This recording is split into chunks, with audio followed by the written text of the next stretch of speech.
है। ये एतकाद की कमजोरियां हैं हमारी। अकीदे कमजोर हो गए जो ससुर से मांगने पे लगे। हाँ, गलत बात नहीं कह रहा हूं। जाओ जो तुम्हारे गांव का सबसे बड़ा ठेकेदार हो ना, सबसे बड़ा पैसे वाला हो, बेटे की शादी नहीं हुई है ना, तो जाके देखना उसने बेड कब खरीदा था,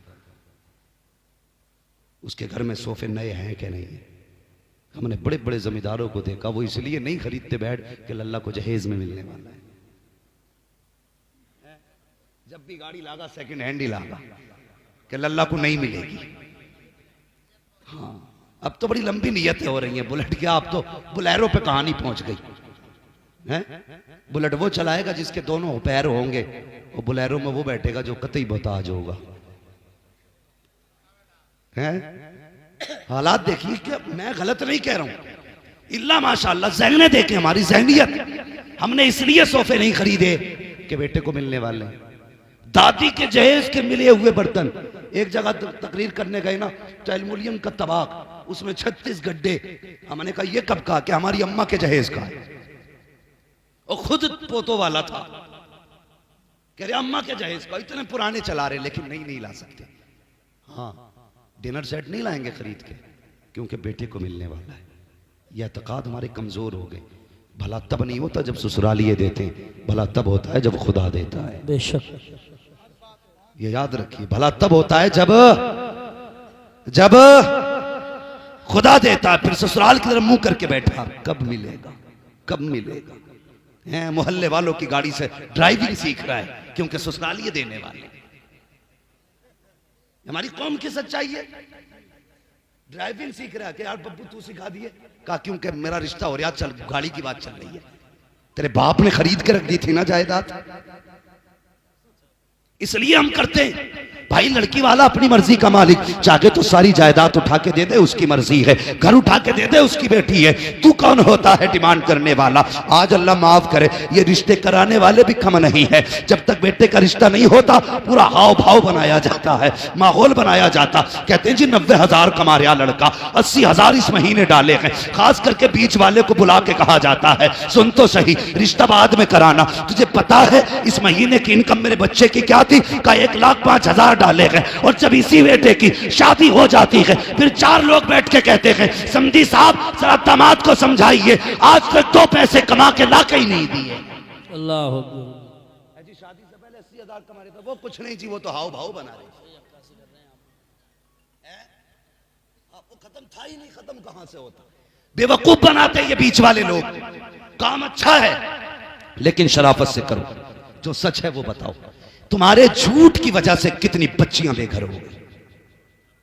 जब बाप ने सुना 10 लाख लड़की वाला देने वाला, उसने 3 की बात की थी, 10 तो उसने कहे भी नहीं थे। फिर मेहनत करके 5 कर दिए, फिर भी 5 का कर्जमंद रह गया। फिर बेटी को मारा जाता है, फिर कहा जाता अपने बाप से कह जहेज पूरा करे। अल्लाह अकबर। ओ यार, दुआओं में रब से बेटियां मांगा करो। कितनी हिम्मत वाली होती हैं बेटियां। तुमसे भी गुजारिश है बापो, जब बेटियों के रिश्ते करो तो देखभाल के रिश्ता किया करो, सोच समझ के रिश्ता किया करो। आंखें बंद करके बेटी न फेंका करो। ये मत देख के पैसे वाला है बेटी सुख में रहेगी, बात वाला के बेटी सुख में रहेगी। बेटियां सुख में अमीरों के घर नहीं रहती हैं, बेटियां सुख में दिल वालों के घर रहा करती हैं। ये जरूरी नहीं है जिन पे पैसा होगा वो सुख में रखेंगे, सुख में उसके घर बेटी रहती है जो खुदा से भी डरता है, मुस्तफा से भी डरता। सुभान अल्लाह, सुभान अल्लाह, माशाअल्लाह, बहुत खूब।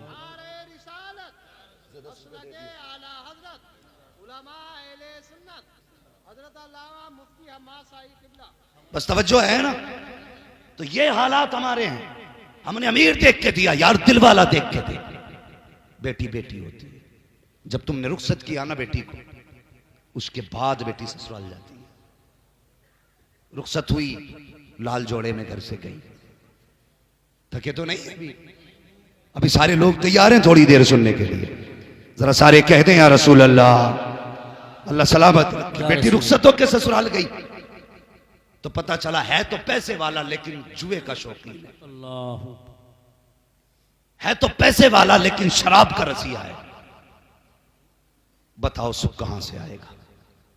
बेटियां पिटती रही, रहती रही, पिटती रही, रहती रही। लेकिन बाप की दहलीज पे जब भी बेटी आई ना, उसने कभी बाप से ये नहीं कहा अब्बा तूने कैसे घर डाला, आंसू पोंछ लेती बाप के घर से पहले पहले। बाप पूछता बेटी क्या हाल है, मुस्कुरा के कहती है अब्बा तेरा शुक्र है, बड़ा अच्छा घर दिया है तूने।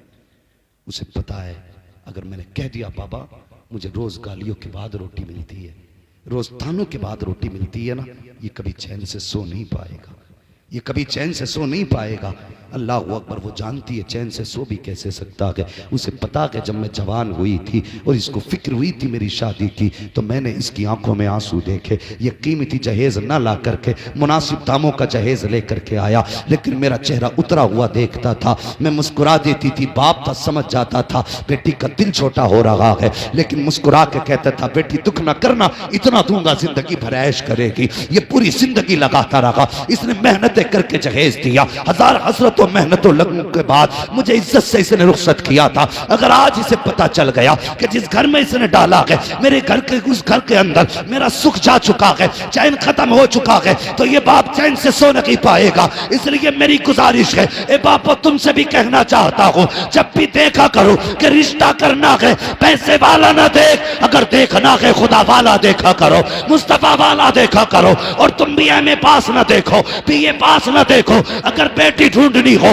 दीनदार देखा करो। ये पूछो कुरान आता है कि नहीं, नमाज पढ़ती है कि नहीं। अगर नेक बेटी लाओगे तो तावीज़ों की जरूरत नहीं होगी, कदम इसके आएंगे, करम खुदा का बरसना शुरू। सुभान अल्लाह माशाअल्लाह, बहुत खूब। आज आग लगी है समाज में, आग।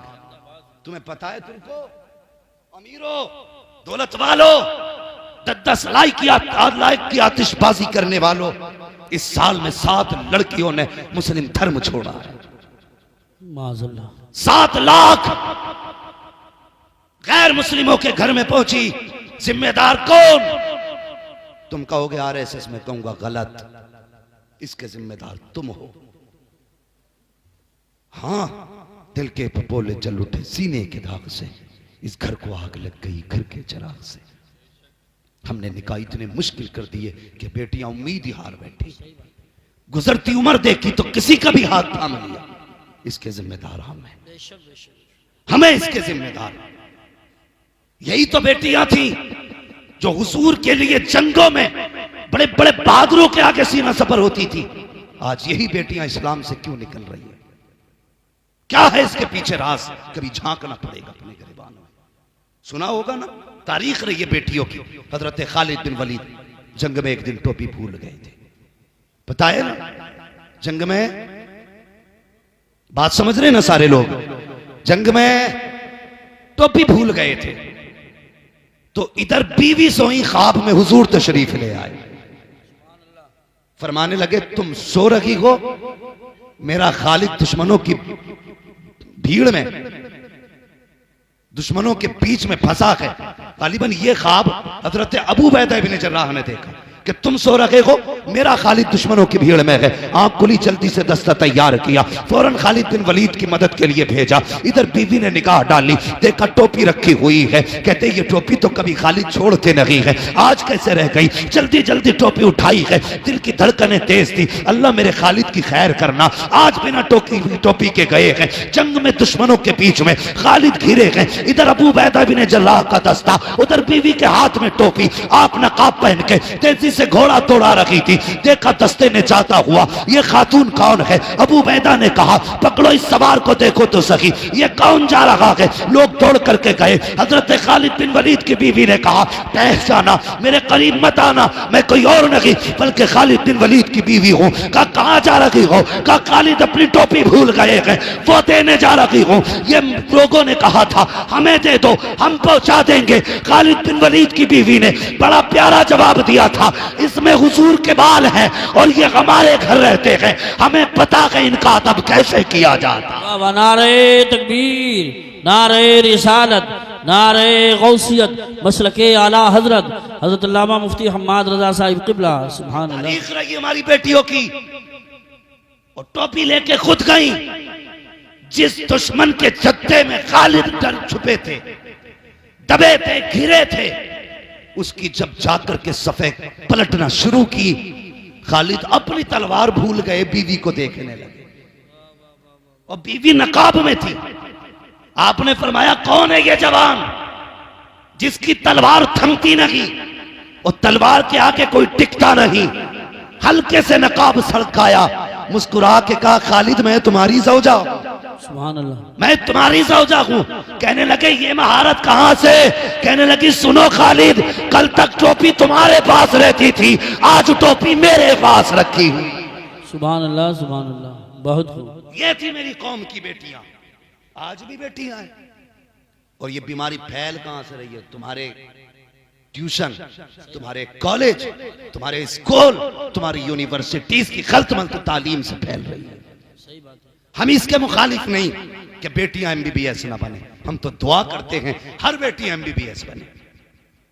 लेकिन बात बात पे बंदूकें निकालने वालों, बात बात पे तमंचे निकालने वालों, क्या तुमने अपनी कौम के बच्चों के लिए कोई सीबीएसई कॉलेज कायम किया? कोई इंग्लिश मीडियम स्कूल बनाया? क्या तालीमी मयार है तुम्हारा? कौम के लिए क्या किया? 11 लाख झगड़े में उठा के फख्र से कहते हो पैसा चला तो चला, गया तो गया, इज्जत बच गई? नहीं, इज्जत नहीं बची। कसम खुदा की आज इज्जत गई है, सिर्फ तेरी गई है, कल तेरे घर की चली जाएगी। इस पैसे को सही जगह लगाओ, बच्चों को तालीम दिलाओ, स्कूल कॉलेज कायम करो और दुनिया को बता दो मोहम्मद के गुलाम किसी के मोहताज नहीं होते हैं, जो चाहते हैं अपने दम पे करके दिखाया करते। सुभान अल्लाह, सुभान अल्लाह, माशाअल्लाह। अपने कॉलेज बनाओ, अपने स्कूल बनाओ, बेटियों को पढ़ाने के लिए बेटी रखो। हाँ, अगर कोई कह देता ना तुम्हारी बेटी फला के साथ, नहीं कहता चुप कर, मेरी बेटी पे दाग लगा रहा है, मेरी बेटी की तो तस्वीर नहीं छूटती हाथ से, किसी से कह भी नहीं सकते फला जगह देखा है। वो खुद ही मुजरिम बन जाता कहने वाला। जब भाग जाती है कहता कर यूसुफ साहब कोई तावीज दे दो रात रात में आ जाए।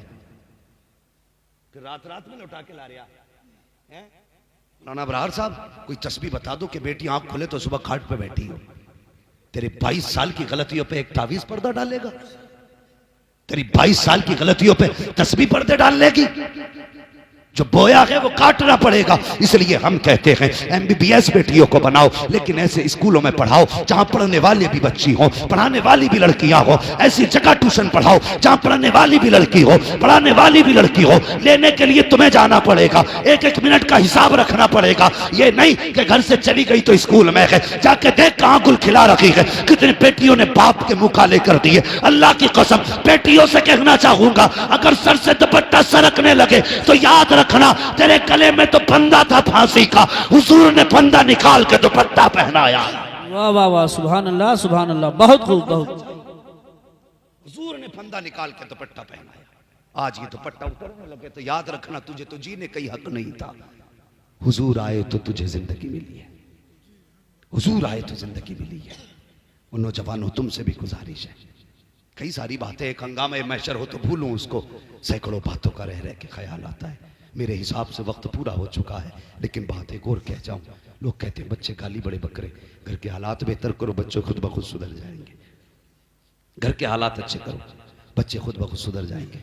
और निकाह के बाद की जिंदगी जो है ना, ये बड़ी प्यारी जिंदगी है, अगर शर्त है इसे सुकून से गुजारा जाए, सुकून से गुजारा जाए। एक नई जिंदगी का आगाज होने वाला है। कल एक बारात जाएगी, कल एक घर आबाद होगा। हाँ, मगर याद रखना दुल्हन की वीडियो मत बनने देना। मैं घर वालों से गुजारिश करूंगा, किसी वीडियो मेकर के जरिए दुल्हन की वीडियो मत बनने देना। हालात ये हैं, हालात ये हैं, हालात ये हैं। दूल्हा बाद में देखता है, कैमरे वाला पहले देख लेता है। हाँ, फिर उसके बाद वो बदतमीजी चलाई जाती है कौम के आगे। तुम्हें पता है अब तो हम लोग ना मैरिज हाल से रुखसत कर रहे हैं बेटियों को, मैरिज हाल से। अल्लाह तौफीक देना अपनी बेटियों को घर से रुखसत करना। खाना कर दो मैरिज हाल में, दावतों का इंतजाम कर लो, लेकिन बेटी अपनी चौखट से रुखसत करना। इसलिए कि जब वो उस घर से जाएगी ना, तो उस घर की दीवारों ने उसे सजदे करते देखा होगा, उस घर की छत ने उसे कितनी रातों में रोते देखा होगा, उस घर की जमीन गवाह होगी। ये वो है जो रातों को उठ उठ के मुसल्ले बिछाती थी। उस घर का एक एक गोशा कहेगा मालिक आज वो घर छोड़ रखी है जो रातों रात मुझे आबाद रखा करती थी। जब ये घर से रुखसत होगी तो अकेली नहीं आएगी, दीवारों की दुआएं साथ होंगी, छतों की दुआएं साथ होंगी, जमीन की दुआ साथ होगी, हवा की दुआ साथ होगी। अकेले नहीं आएगी बल्कि उसके दामन में रब का करम भर के लेके आए। सुभान अल्लाह, माशाअल्लाह, बहुत हालात है। हम बेटियों को घर से रुखसत नहीं करते, मैरिज हाल से कर रहे। अल्लाह तौफीक दे तो घर से बेटियों को रुखसत करें। घर से रुखसत करे। और दूल्हा से भी गुजारिश है, 2 रकात ये सिर्फ आज ही नहीं पढ़ने हैं, अल्लाह तौफीक दे तो बार बार पढ़ते रहे। मैं आप ही के ऊपर आले में एक जगह नमाज पढ़ाता था, नाम नहीं बताऊंगा, समझ जाओगे, मशहूर है वाक़या। हाँ, मगर इतना पता है ना, 2 भाई आए एक साथ दूल्हा बन के, एक ही घर में 2 लोग थे ना। तो जब आए ना तो भैया अल्लाह खैर करे ना, वो जो नियत बांधी है उसने, तो मैं कभी उठूं कभी बैठूं, पता ही नहीं चल लिया कब सलाम फेरेगा। दे सजदे पे सजदा, सजदे पे सजदा, सजदे पे सजदा है। मैं तो चलो था इमाम मन के भाई करता रहे, हाजी मौका मिला है, शाम भी हो जाएगी, कर तो सजदा ही रहा है ना, मैं क्यों रोकता उसे भाई तू सजदा ना कर। तो जब बरातिये थे वो थक गए, बोले बे कब फेरेगा सलाम, तो एक सजदे में से ही कह ना आपका आखिरी सजदा है। ये 2 रकात आज ही नहीं पढ़नी है। रब से रिश्ते मजबूत करो। क्या मतलब है इस 2 रकात का पता है तुम्हें?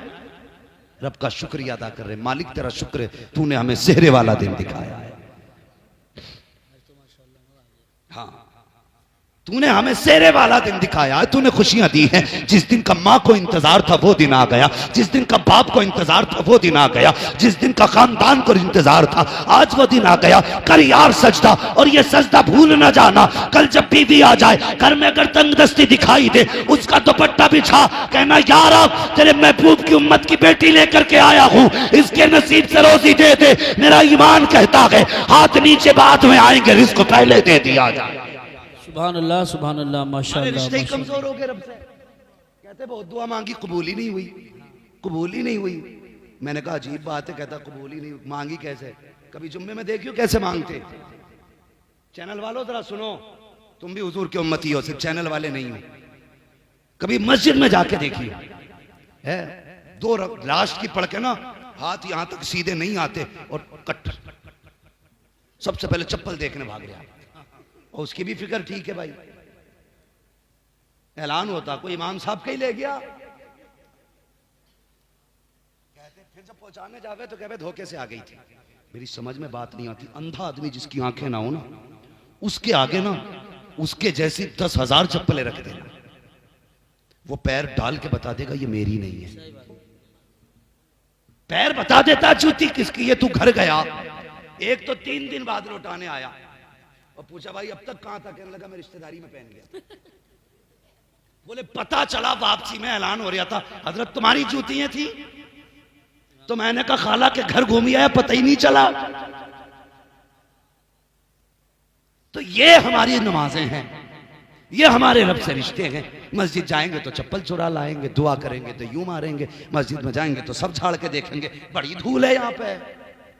अल्लाह कहता मैं इस गर्द के साथ तो नमाज पढ़ लूंगा, सुन लूंगा, कबूल करूंगा तेरी, इस गर्द के साथ तेरी इबादत कबूल तो कर लूंगा, लेकिन तेरे दिल में जो गर्द है ना, मैं इसके साथ तेरी इबादत कबूल नहीं करूंगा। वो कौन सी गर्द है बताऊं? वो गर्द क्या है? जुम्मे का दिन आता, बेटे से कहता जा देख का चचा कौन सी मस्जिद में गया। कहा क्योंकि जिसमें वो जाएगा उसमें मैं नहीं जाऊंगा। ये हालात है हमारे, ये हमारी कौम है, मरेगी ना तो क्या होगा? कोई नहीं बचाने वाला। अगर समझते हो खालिद बिन वलीद आएंगे तो मैं कहता हूं नहीं आएंगे, और अगर तुम सुधर गए तो खुद मुस्तफा मदीने से आ जाएंगे। सुभान अल्लाह। लेकिन शर्तें खुद बदलो। कह रहा अगर भाई जाएगा तो नहीं जाऊंगा। एक तो फोन करके कह रहा मुझसे बकरीद पे कि हजरत एक मसला पूछना। मैंने कहा कोई अहम होगा? कह रहा कि जिस हिस्से में मैंने हिस्सा कराना, जिस जानवर में, उसमें मेरे भाई साहब का भी हिस्सा, लेकिन मेरी उनसे नाराजगी है, कुर्बानी हो जाएगी ना? डॉक्टर इकबाल ने कहा था यूं तो सैयद भी हो, मिर्जा भी हो, अफगान भी हो, तुम सभी कुछ हो, बताओ कि मुसलमान भी हो। मुसलमान भी हो, क्या बात है? पहले अपने आप को देखो ना, हम कर क्या रहे हैं? कहता उस मस्जिद में नहीं जाऊंगा जिसमें भाई है, अलग जाऊंगा। भाई ने इतना बिगाड़ा तेरा, और खुदा के वास्ते एक जगह खड़े हो जाओ। मस्जिदों को लेकर के झगड़ों की जड़ ना बनाओ। एक मदरसे को लेकर अभी गोली चली है, 3 लोग मारे गए। एक मस्जिद में पंखे को लेकर गोली चली, उसमें भी एक बंदा मरा। हमें शर्म आनी चाहिए। यहाँ पार्टी बंदी करने आते हैं या अल्लाह की इबादत करने के लिए आते हैं? हाँ हाँ, जिनकी जेब में पावर होती है, जब वो आते तो यूं चप्पल बजाते आते हैं। पता चल जाए ठेकेदार आ रहे हैं, जमींदार आ रहे हैं, गरीब सिमटने लगता है। जाइए साहब अगली सब में जगह के, जब ये अंदर जाके बैठता है, यूं कालर करता है। जब तू मस्जिद में जूते बजा के आया, अल्लाह तब भी देख रहा था जब तूने कॉलर खड़ा किया, अल्लाह तब भी देख रहा था जब तूने मुर्गे की तरह ठोंगे मारी, खुदा तब भी देख रहा था जब 2 रकात पढ़ के तू पलटा, खुदा तब भी देख रहा था जब घड़ी देख करके तूने इमाम को घूरा, खुदा तब भी देख रहा था जब तूने जल्दी को कहा, खुदा तब भी देख रहा था जब तू मस्जिद से पलटा। खुदा ने कहा फरिश्तों इससे जरा पूछो तो सही, ये नमाज पढ़ने आया था या मुझे डराने के लिए आया था, अपनी पावर दिखाने आया था? इससे कहो अगर ये बचना चाहता है तो घमंड खत्म करे, तकब्बुर खत्म करे और यहाँ के नीचे बैठे। खुदा की कसम ये झगड़े की जगह नहीं, ये वो है जिसके बारे में कहते हैं एक ही सब में खड़े हो गए, मैं मुंह तो आयाज, ना कोई बंदा रहा ना कोई बंदा रहा। नारे तकबीर, नारे रिसालत, नारे गौसियत, मसलके आला हजरत, फैज़ान ख्वाजा गरीब नवाज, फैज़ान इबादी हज़रत अल्लामा मुफ्ती हम्माद रज़ा साहिब क़िबला। सुभान। अब झगड़े खत्म करो, ये फाइनल है, मशवरा नहीं है, ये बचने की तजवीज़ है। जैसे कैंसर के लिए हर सिगरेट पीने वाले की डिब्बी पे लिखा होता है ये सेहत के लिए हानिकारक है, मसाले के पैकेट पे लिखा होता हानिकारक है। अब ये मौलवी का मशवरा नहीं है, ये आगाही है और तुम्हें खबरदार किया जा रहा है। अगर इन झगड़ों से ना निकले ना तो आने वाले 10 सालों में भारत में तुम्हारा नाम तक नहीं रहेगा। हाँ, अगर तुमसे कोई मौलवी कह के गया ना गरीब नवाज बचाएंगे, तो गरीब नवाज उसी को बचाएंगे कम से कम जो हाथ पैर मारे तो। हाँ, और उन्हीं के बनाई हुई कौम में जो दीवारें खड़ी करे उसकी तकलीफ गरीब नवाज को नहीं है। जब तुम किसी कमजोर पे लठ लेके चलोगे गरीब नवाज को खबर नहीं होगी। अपनी पावर यतीमों पे दिखाओगे गरीब नवाज को खबर नहीं होगी। वो कहेंगे जब हमने 90 लाख को पहले कलमा पढ़ा लिया तुम खाली करो, हम फिर से 90 लाख बना दें। सुभान अल्लाह। वो फिर से 90 लाख बना लेंगे। है आया यूरिशो तातार के अफसाने से, पासबा मिल गए काबे को सनम खाने से। अगर तुम नहीं बदले तो तुम्हें खत्म करके तुमसे बेहतर लोग लाए जाएंगे, ये याद रखना। ये गलत नहीं कह रहा हूं, सच कह रहा हूं। नौजवानों, अपना पैसा याची बदमाशी पे ना उड़ाओ, जब भी लगाना है जायज जगह लगाओ। पैसा बहुत मेहनत का होता है, बहुत मेहनत का होता है। और खुदा के वास्ते ये शौक वो कम करो, अब काम में ज्यादा वक्त दिया करो। अब ये गाड़ी 100 फीट पहाड़ से नीचे गिरी, 5 लड़के उसमें खत्म हुए।